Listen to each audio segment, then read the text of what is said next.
Journeys Ahead, Aurora Legends. Number 7, Amphibious Ambiguous. Written and narrated by T.S. ProArt. The rhythmic beep of a heart monitor rang out within Jaida's and Voyd's shared room. A few hours had passed since the doppelganger incident. The night had reached its midpoint, and the Spark himself sat in his blue bed, out of his armor and only in shorts. His face was bruised and cut, his eyes sealed shut with strain. His breathing was ragged, shaky and ill. Something was wrong, very wrong. Why isn't he healing? What's going on? Jaida demanded to know. She was full of fear and strain as she knelt beside Voyd, still donned in her armor, albeit without her helmet. Around her, Nock, Kot, Jet, and Sankston stood with perplexed faces, while Povnu, in a worried gesture, snuggled up on Voyd's side, whimpering in fear for his life. According to my scans here, Voyd will eventually heal, but whatever magnetic pulse that fake pulled off seems to have shaken his organs and internal energy systems. The computer bot explained with a lower pitch as he projected an X-ray scan of Voyd's body, showing his innards to be ruptured, but thankfully healing, albeit at a snail's pace. When it comes to such seismic and magnetic pulses, a Spark's body can be greatly affected. Voyd is very lucky to be alive, especially so to have a great driver on standby. Turning, everyone looked at Sankston, who just scratched the back of his head. Well, I wasn't going to let the press see his face, or bring him to a public medic. Jaida just begged me to bring him here, which... The good cop stuttered, trying to comprehend the chaos of the last few months. I'm still trying to wrap my head around what the hell that thing was. What's happening to the city? Feels like things are only getting crazier out there. Furrowing her brow, Jaida stood upright and turned to face the adults in the room. The normal whimsy and goofiness that was always with her had faded, replaced by her more serious tone of attitude. Notorious Industries has something to do with this. This is twice now where we've encountered something with that brand label. Jaida snapped as her hair flustered into an orange shine. Aren't you guys still looking into the company after the aquarium incident? Jaida now questioned as she approached her window and opened it, gazing out towards the northern side of Aurora. We are, but... Sankston began to say, as Jaida pointed towards him and deployed her helmet. Then do me a favor and add Mr. Robo Tin Man wannabe Sparkhead onto that suspicion list! She barked as she perched on the windowsill. Where are you going? Nock demanded to know, as they all eyed the angel. I'm going off to do some good old Cosmic Angel investigating. No one hurts my boy without repercussions. With that, Jaida warped out of the window, leaving everyone back and worried for the Spark.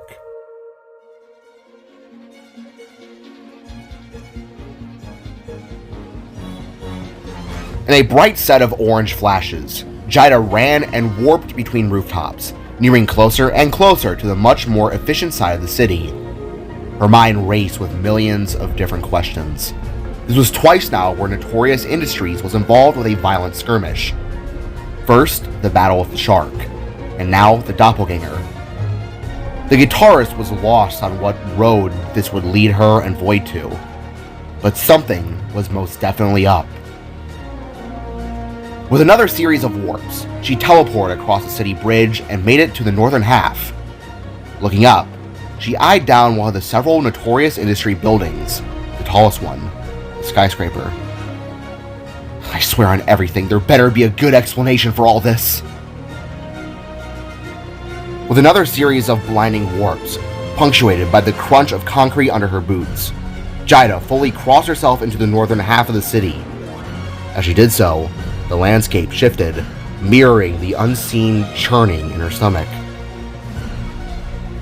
Looking around on her own without a second soul to keep her company, Jaida thought and truly forgot how the buildings on this side were much taller, sleeker, radiating a cold, calculated efficiency that contrasted sharply with the vibrant glow of downtown. Her eyes scanned the skyline, picking out her target from the forest of steel and glass. She paused on the edge of a rooftop, catching her breath. The city spread out beneath her, a symphony of light and sound, oblivious to the silent drama unfolding above. Below, tiny figures hurried about their lives, unaware that a beacon of corrupt power, a building that hummed with secrets, was the object of her relentless pursuit. Jaida knew this was reckless. She was one person, armed with fire and a guitar against an organization that clearly possessed resources beyond comprehension. Taking a deep breath, she focused her energy. The air around her crackled, distorting the light. This jump would be the longest yet, a risky maneuver across a significant gap between buildings. Doubt flickered in her mind. What if she miscalculated? What if the energy wasn't enough? But she pushed it aside. She had to trust her instincts, trust her ability. With a surge of power, she vanished in a blinding flash, leaving behind only the faint scent of fire and the lingering echo of a silent question. What secrets awaited her inside that skyscraper? Appearing out, Jaida found herself landing inside the large building, just barely on the other side of green-tinted glass. Whoa! Whew. That's a new warp record. Awesome. The angel chuckled before turning around and facing the darkness of the giant building.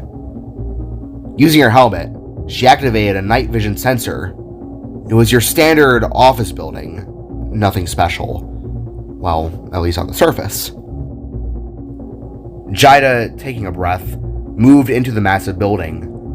Moonlight, fractured by the building's impersonal architecture, sliced through the hallways she warped through, painting stripes of light and shadows that danced with her paranoia. Think, Jaida, think, she mentally urged herself. Where would they keep the juicy stuff? Something easily accessible to the people pulling whatever mysterious strings she and Voyd had now taken to mind. Warping to an upper floor lobby, she found it to be all chrome and glass, unwelcoming. Marketing brochures boasted about innovation and social contribution along the walls. The executive suites were likely locked down tight, accessible only with authorization. I wonder, where would the computer labs be? Jaida contemplated. Information was power, and any outfit as shady as Notorious Industries in that current moment in time would need a central hub to store and manipulate it. Following instinct, Jaida searched the lobby, sticking to the shadowed edges. She navigated a maze of hallways, her breath held tight in her chest, while distantly burning out the security camera lenses that littered the building. The silence was punctuated only by the rhythmic thump of her own heart.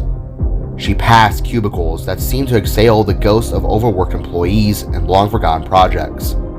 The weight of the building, the weight of its secrets, pressed down on her.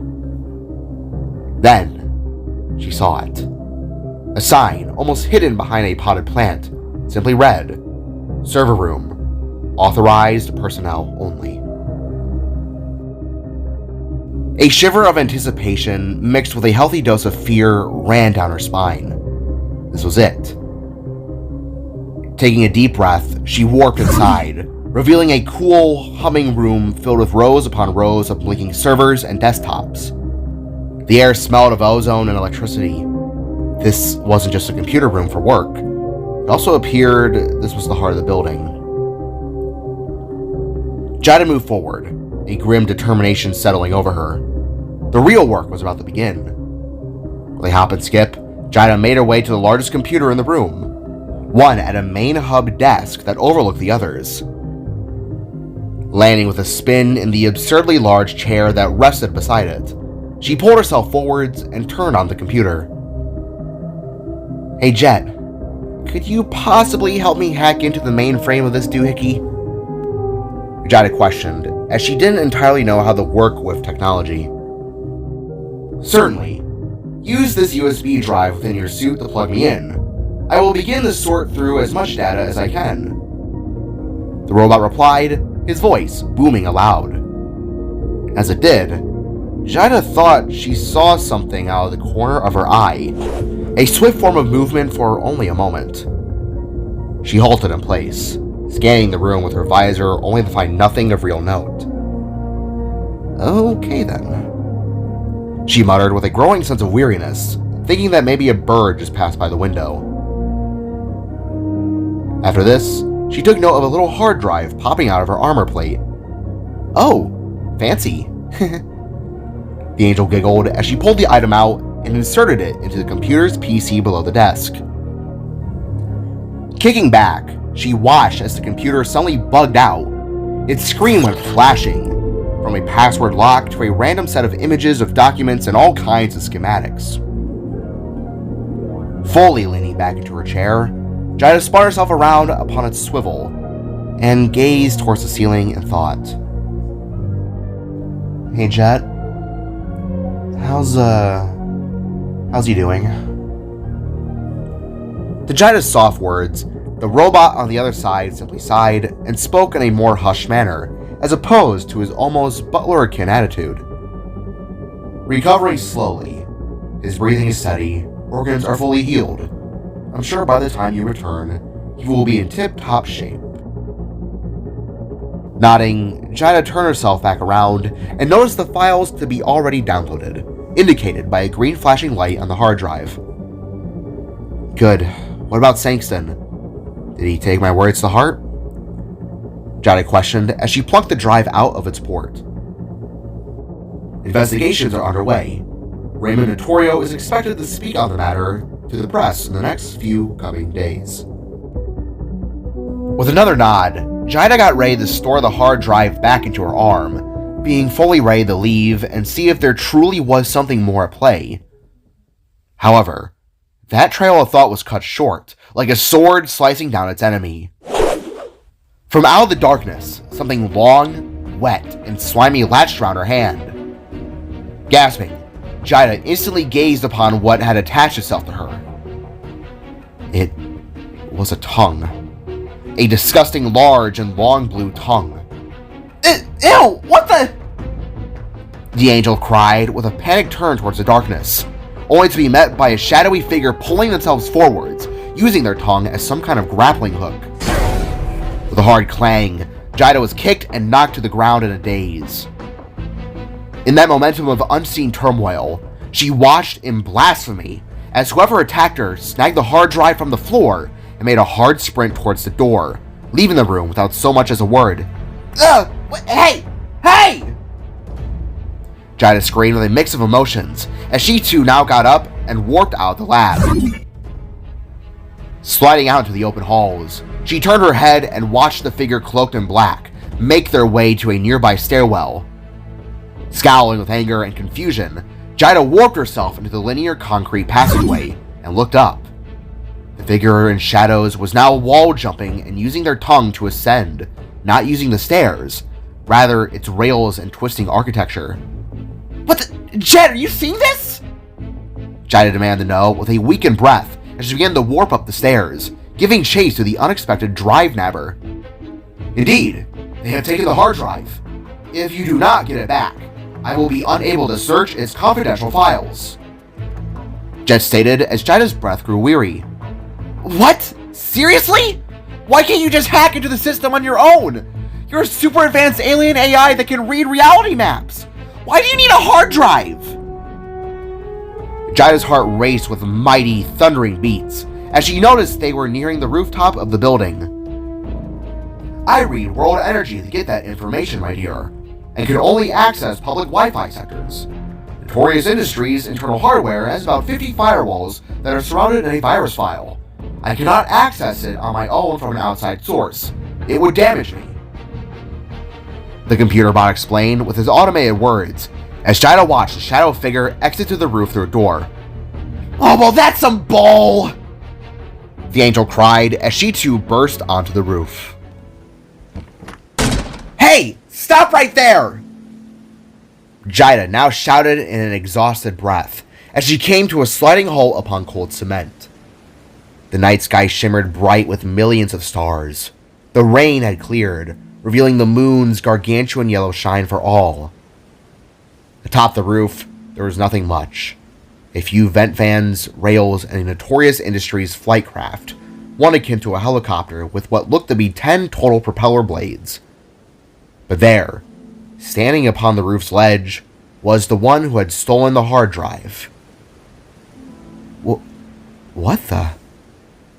Jaida mumbled as the moon revealed her details. They were short, their head reaching only up to Jaida's chest. The suit they wore was primarily black from head to toe. Because of how tight the fabric appeared around their body, Jaida was able to make out that this was a female, a woodland human frog, given away by the large head, posture, and 3 elongated fingers dangling at her side. Their eyes glowed upon their guarded face, the right a faint green, the left a dim blue. "Sorry, Angel. I'm not looking for a fight. I was just leaving,"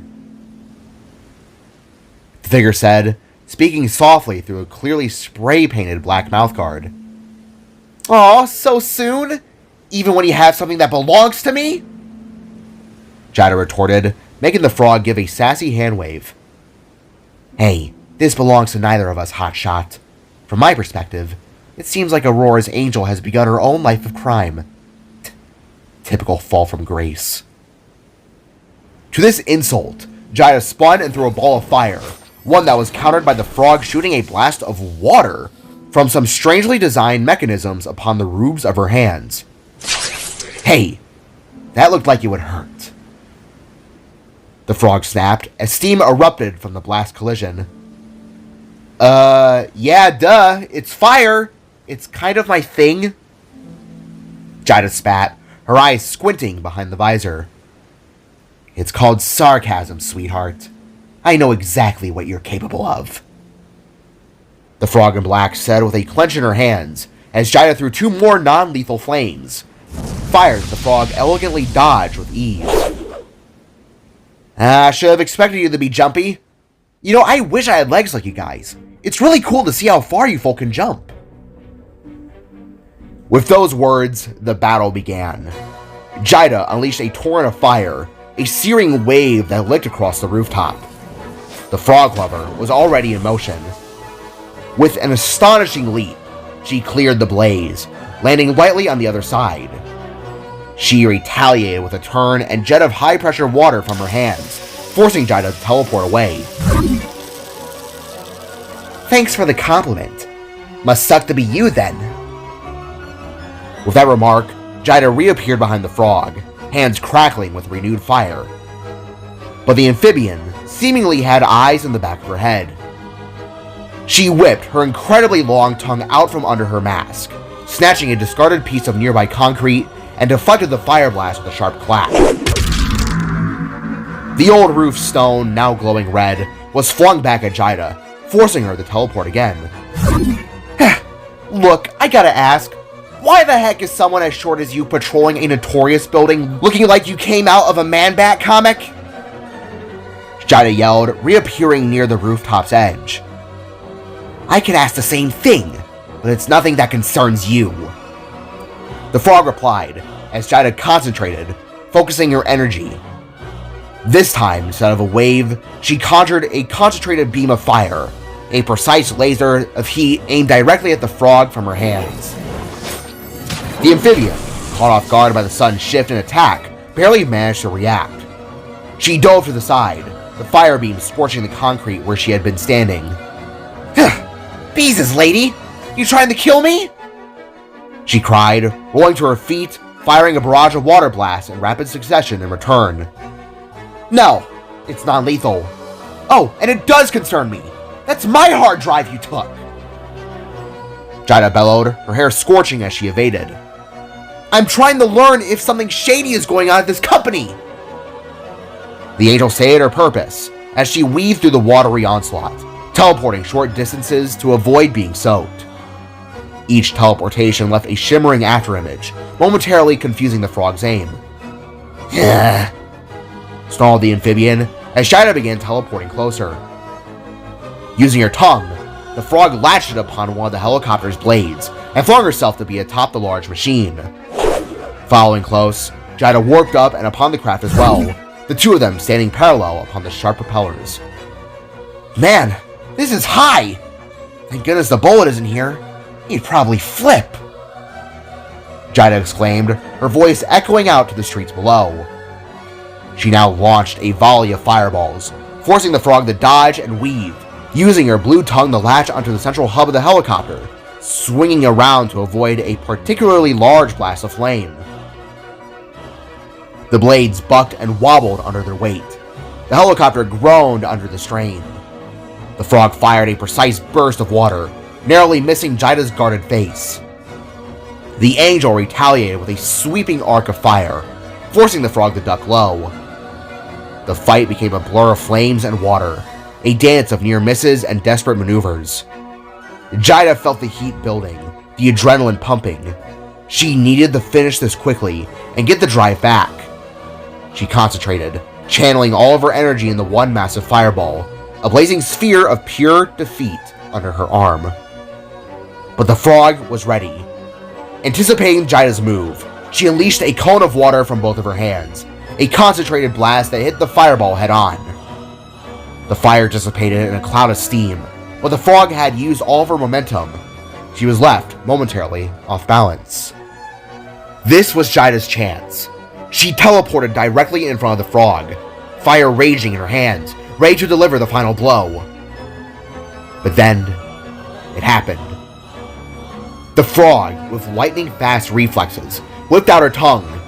It wasn't the grab, but the flicking switch on her wrist device. A high-pressure jet of water, fine as a needle, shot out. It wasn't aimed for Jaida's face. It targeted something far more vulnerable. Gah! Jaida gasped, her concentration broken, the fire in her hands sputtered and dying. Her long, vibrant ponytail, her signature flame outside the helmet, now hung limply, half-soaked, steaming and flickering like a dying campfire. Ah! Ah! Jaida cried in agony as she fell backwards and hit the roof hard. The frog landed gracefully on the other blade, a triumphant but disappointed glint in her eyes. "Look, I know what you were doing was in the name of justice or something like that. Believe me, this company is shady. But what's on your little hard drive here is more important to me than it is for whatever you're needing it for. Forgive me, Angel. Looks like you just ended up at the wrong place at the wrong time." The frog croaked, her voice now low and serious.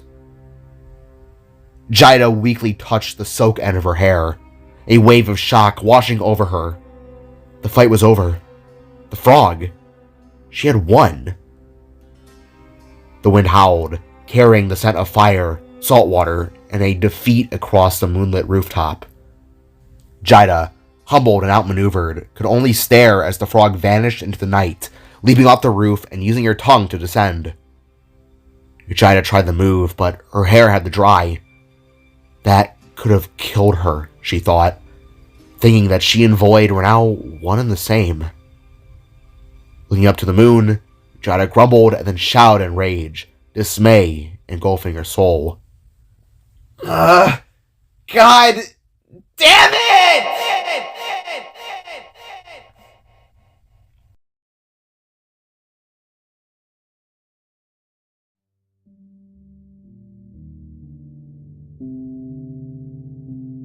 It was now very late.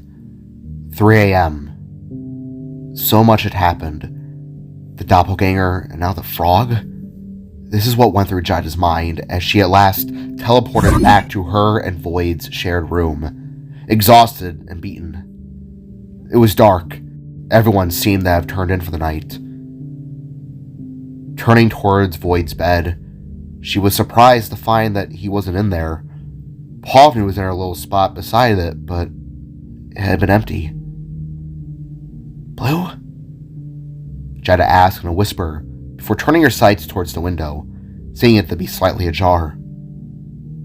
Moving towards it, she set her orange sights upon the outer world, finding Voyd, sitting upon the extended roof of the workshop. "Voyd!" Jaida gasped as she weakly crawled her way outside. Voyd still looked worse for wear. His face was bruised, black eye on the right side, his clothes baggy from the closet, gray sweater, black pants. Slowly, Voyd turned his spherical head and was met with a gentle hug from Jaida. "Freckles, hey, I was wondering where you were." The spark greeted as Jaida slowly slumped down onto her rear, her arms still wrapped tightly around her beloved. "Oh my god, are you okay? Are you doing alright? Is your healing thing working now?" Jaida pleaded no as the spark gazed on her dim hair. "Yes, but what happened to you?" Voyd asked back, shakily reaching for Jaida's once shimmering strands upon her head. Things, happened when you were asleep. Let's just say we're both in a similar predicament." To this, Voyd slowly lowered his arm and sighed, the two of them now looking upon the moon nearing the horizon.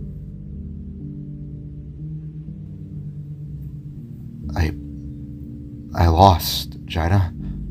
Badly. That machine. That fake.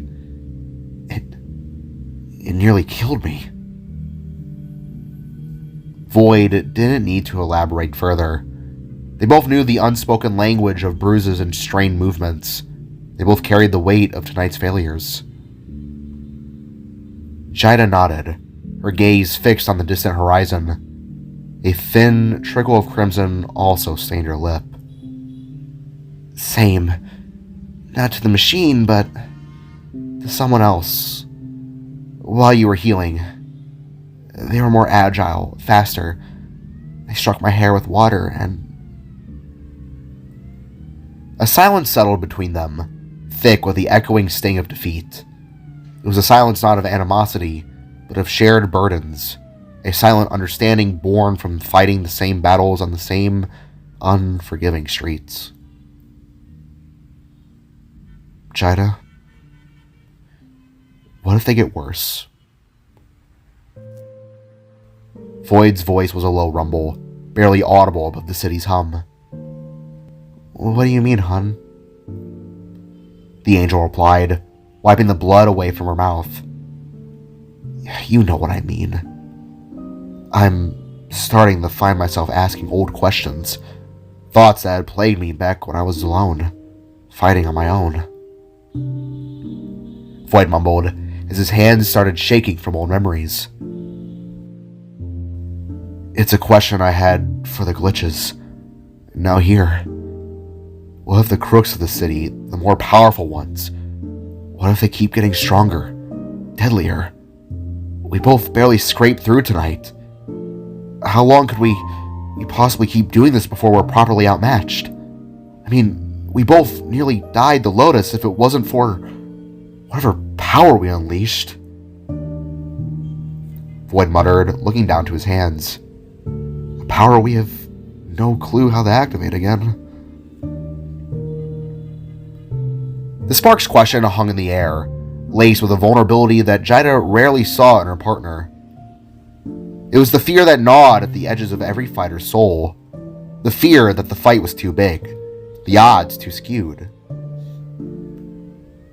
Jaida finally turned, her eyes mirroring the city lights. "This job of ours, Blue, we both know that it's tiring. The constant running, fighting the fear, the pain." She touched a hand gently to her armored chest. "Sometimes, I do just want to stop, just for a day. But, you know as well as I do that we can't do that, especially not now." Voyd looked at her, recognizing the echo of his own exhaustion. He knew the temptation to surrender, to let the people, the innocent, the city fend for itself. But her words at the end they were a deep reminder for why the foes growing stronger, in a way, didn't actually matter, as his fears said otherwise. Voyd's worried mind now remembered the faces, the desperate pleas, the flickering hope in the eyes of those they protected.